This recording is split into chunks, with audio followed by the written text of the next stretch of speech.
Welcome to the next session, the lecture session as part of the interactive studio.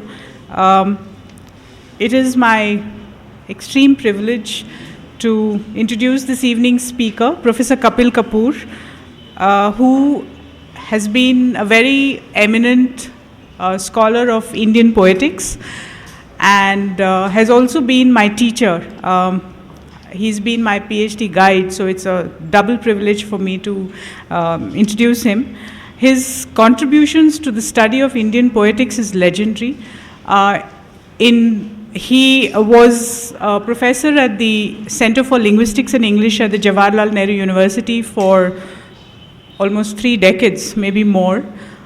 And his courses and writings on Indian poetics and Western poetics have helped tremendously to bring back these very important texts to modern thought and to students who've been struggling to understand how to look at our culture and our texts in the context of modern contemporary life and contemporary literature.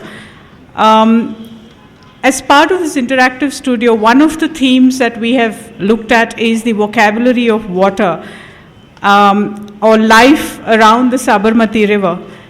And as Professor Kapoor would say, that it is through language that we know what we know. Or like he would quote from the Rig Veda, the real significance is that the principle of Vak, which is speech, creates or fashions out the manifold forms out of the water of the infinite ocean of the ultimate reality. I don't think I can, speak any more about this eminent personality. I'd like to welcome Professor Kapoor to come and deliver his lecture for the evening. Thank you.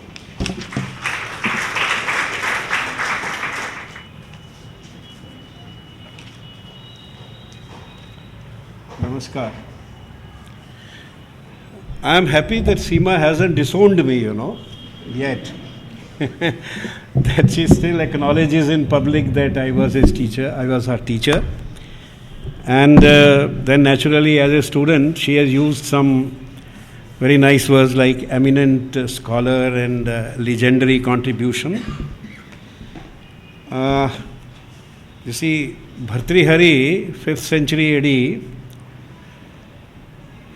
maybe not very familiar because our own names have become alien, He said that praise or blame are not to be taken literally. See?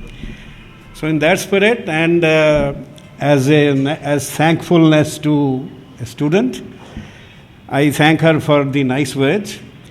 I also thank Professor Neelakantha for in 1 or 2 interactions on the telephone that I had with him. He sounded such a kind and gentle person, very reassuring. I thank you, sir, for giving me a chance to be here. Before this, should I say August or December audience, this gathering of the learned, I feel after having met people and looking at things, that I perhaps did not size up the occasion or the kind of structure that this evening lecture is. I started off from Seema's statement in the CEPT studio folio that culture interprets nature. And I thought that I should just take that on and proceed from there. There is the words Prakriti and Samskriti that we use for nature and culture are self-evidently different and telltale. Prakriti, pra is a preface, which means first and original, and Kriti is a creation. Not creation. Creation would bring us associations of creator and who created. Construction. Proto-construction. First construction. There is no implication of a source, no implication of a creator in that word. In line with in consonance with the general Indian thought, there is silence about how it came about. But in some philosophical schools, it is said that Brahman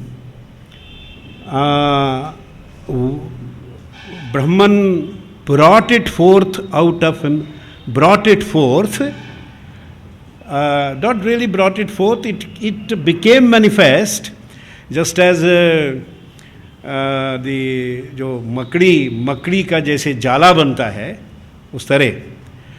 The point is that in Prakriti, the creator is not outside the universe. He is not. He is immanent. That's a very important difference. He is there. He is immanent in that construction. I'm using the word construction also very deliberately because, as Seema has pointed out, that in Indian thought, language is constructivist. Unlike pre-linguistic turn Western tradition, in which language is scriptal and language is representational. That is, pre-existing reality is named.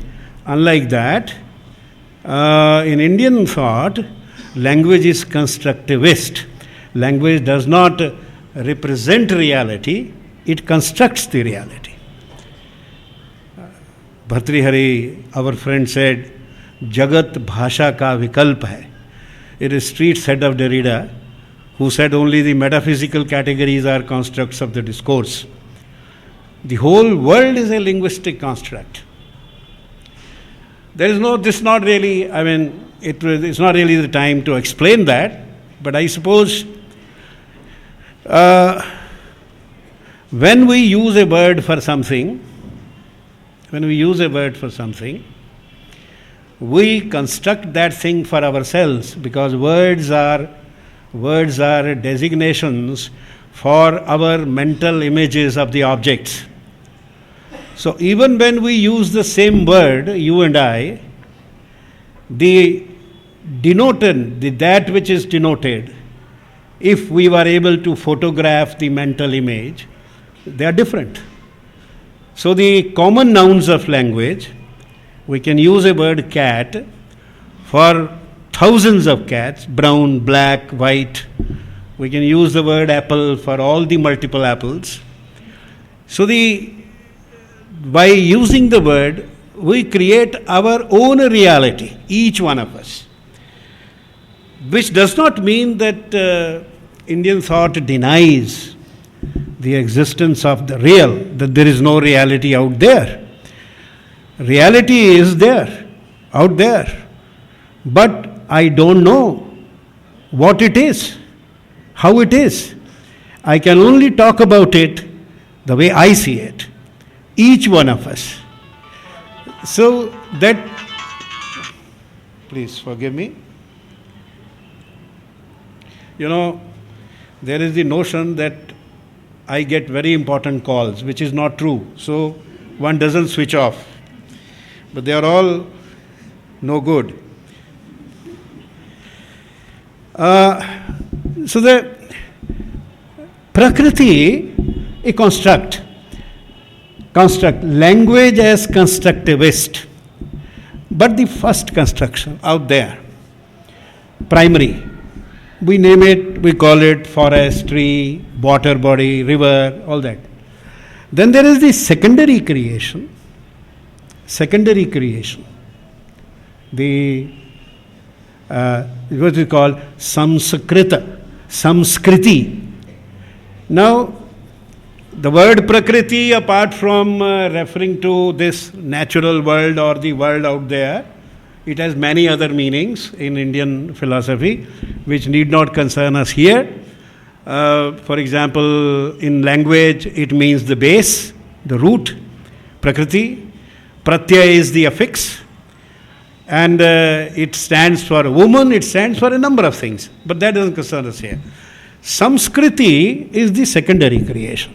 That is, Samskrita, that which has been processed through samskara. Samskara. Now, samskara, again, very rich word. Apart from meaning the sola sanskara rituals, it means a process of refinement, a process of embellishment, process of making something hallowed, effulgent. All this will build up the semantic field of this word samskara. So Samskrita, as for example, a word which is correctly used and articulated is a Samskrita word. And the name Sanskrit of a language came much later, 6th century, 5th century. Bhasa, for the first time, used the word Sanskrit for language. Prakrit also came to be used much later as the name of a language. Earlier, the division is Prakrit Samskrita, the language of speech, the daily language, what we call bhasha, and language which is abstracted from the spoken world and used for composition, the compositional language. So there is for every language, there is a Prakrit and there is a Samskrit dimension. So T.S. Eliot's English is Sanskrit English. Nobody in London spoke that language. That doesn't mean that his language did not belong to his time or an actual use.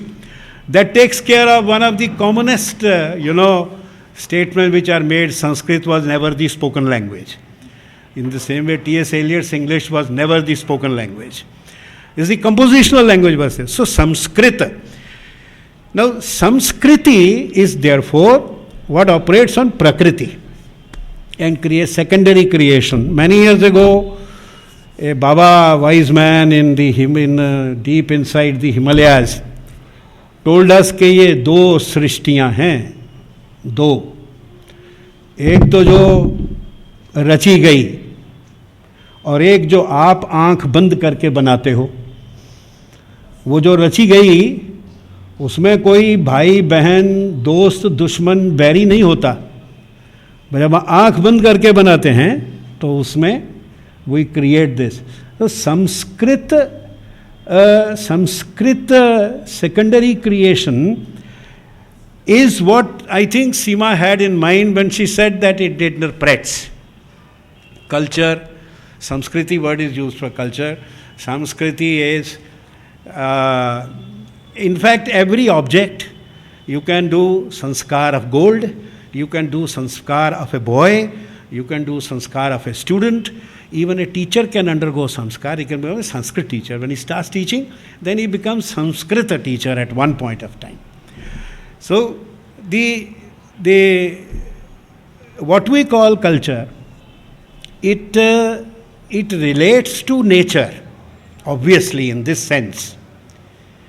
But then, what next? How does culture relate to nature?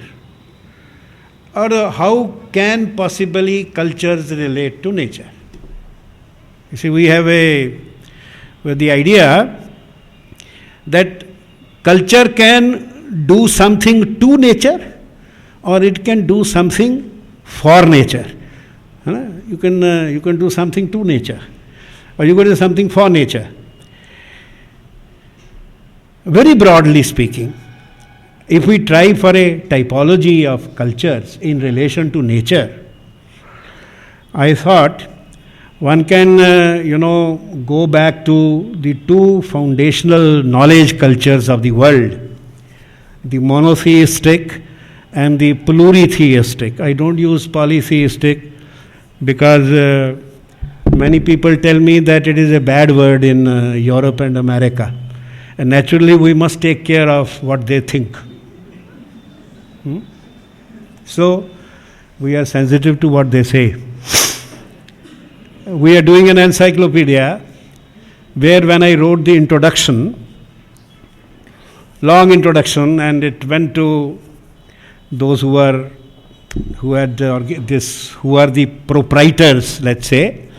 One of them is a young American Jew lady who works for the Swamiji, and she told me that देखिए, you see, इसको इधर cult शब्द use नहीं करना, polytheism use नहीं करना, क्योंकि America में ये bad word है. So I was educated, and instead of what I did, single command of the computer, wherever you get polytheism, write pluritheism, and nobody will notice the difference. So pluritheistic, pluri. And anyways, I'm wondering, the two cultures, knowledge, these are two knowledge cultures, monotheistic, pluritheistic. I am not using the other words which were objected to. You see, I may, because this is a very learned audience, I think, and no offense meant, obviously, I can safely use those words here. The Hebraic knowledge culture and the Vedic knowledge culture. I was asked to remove these words also. I removed them. I said monotheistic, pluritheistic. Now, what is the difference? The difference is that in the monotheistic cultures, there is one formless God. One formless God, theocentered. The word theos is used by Coleridge also later. Theocentered. When you have this monotheism, maybe is a product of or leads to monism. Philosophical monism, cartographic monism. So if you look at a map, you see something will figure in the center of the map. But if you look at the globe, that place will hang on the side. So you have this cartographic monism or monism. Monism tends to be intolerant or ends in intolerance. So you see, you have one God, I have one God, but I'm sorry, my one God, not your one God. Now, many things follow from there, because in that system, God is the creator and God is outside the creation. Outside the creation.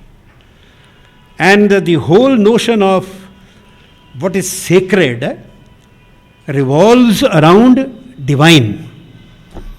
So what is sacred is what is divine. So it is divine, it is sacred. You read Isaiah or you read Quran, you read any text of monotheistic system. So there is the notion of holy. Holy is the English translation in the Old Testament for a Hebrew word which basically means distant.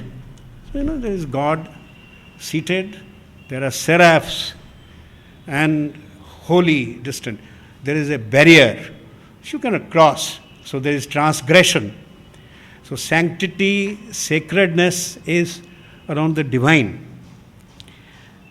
Because this system came and it superseded many pagan systems. For me, pagan is not a bad word. In fact, I don't know why I love its sound, pagan. Seems to be very simple, innocent, and non-organized, anti-foundational. So the Romans and Greek paganisms were supplanted. They need to reconcile. And the word, therefore, the places which were sacred even earlier, the fountains, the wells, the sites, because God tells Moses, take off your shoes, because the ground you are going to come on is sacred. So it was sacred even before Moses. So the paganistic sanctity was then transferred. Good. Point is that, but the central point is that I'm not going to all the arguments or systems, not needed, that in monotheistic systems, sacred is related to God. Now, what about pluritheistic systems like ours? We are the last pagans, last happy pagans. I hope we survive. For us, in our theistic philosophies, 3 of the 6 theistic philosophies, there is no God. God ही नहीं है. अब हम क्या करेंगे? हमें तो God ही नहीं है. मीमांसा में गॉड नहीं है, वैशेषिक में गॉड नहीं है, और मीमांसा, वैशेषिक और सांख्या में गॉड नहीं है. न्याय में ईश्वर. हमारी एक और प्रॉब्लम है, वहाँ कोई प्रॉब्लम नहीं है. One God, one word, God, Allah, एक शब्द है. हमारे यहाँ गॉड है नहीं, पर नाम 4-5 हैं, है 4-5 नेम्स. परमात्मा, ब्रह्मन, ईश्वर, भगवान. अब अगर अंग्रेजी की किताब ट्रांसलेट करने लगते हो हिंदी में, तो समझ नहीं आता कि गॉड की ट्रांसलेशन क्या करें. मैं तो बीमार हो गया. एक 7 महीने हिंदी में किताब लिखी, and I feel ill because of this. What is it? It's not that there are no synonyms in language, mind you. There are no synonyms. Each one means something different. So in order to fix the choice, you have to understand the whole system. So we have no God in theistic systems, and several names. So in Indian traditions, sacredness has nothing to do with God. This is a very important difference. What is called, the Greek Roman paganisms were critiqued by post-pagan scholarship, and the post-pagan scholarship was necessarily hostile to the anti-foundational paganistic systems. So we don't really know what those Roman and Greek pagan systems were really like. We'll get some idea. There are some phrases used. Polydaimonism of the Roman and the Greek pagans. Polydaimonism, which means every small object is sacred. The hearth where you cook your food is sacred. The image of your deity is sacred. Polydaimonism. That applies to India. वो biscuit बनाने वाला जो है baker, वो जब पहले डालता है ना बिस्कुट की ट्रे, उससे पहले थोड़ा सा वो आटा अग्नि को चढ़ाता है और कहता है, because that hearth is sacred. The instrument which is used by a craftsman is sacred. It is worshipped. Polydaimonism. Secondly, anthropomorphism. Again true of us. Gods galore. If you think that you are running short of gods, create a few more, no problem. All accepted. Yaska, who was a Gujarati, 9th century BC, Nagar Parkar ka rehne wala, Paras Karaye Nama, the later grammarians say. In his Nirukta, he said there are 33 crore gods. I suspect India's population was 33 crore at that time. Because every one of us is a god or a potential god in my belief system. See, we have the notion of serial Buddhas. So you create 10,000 Buddhas. Everyone is a potential Buddha.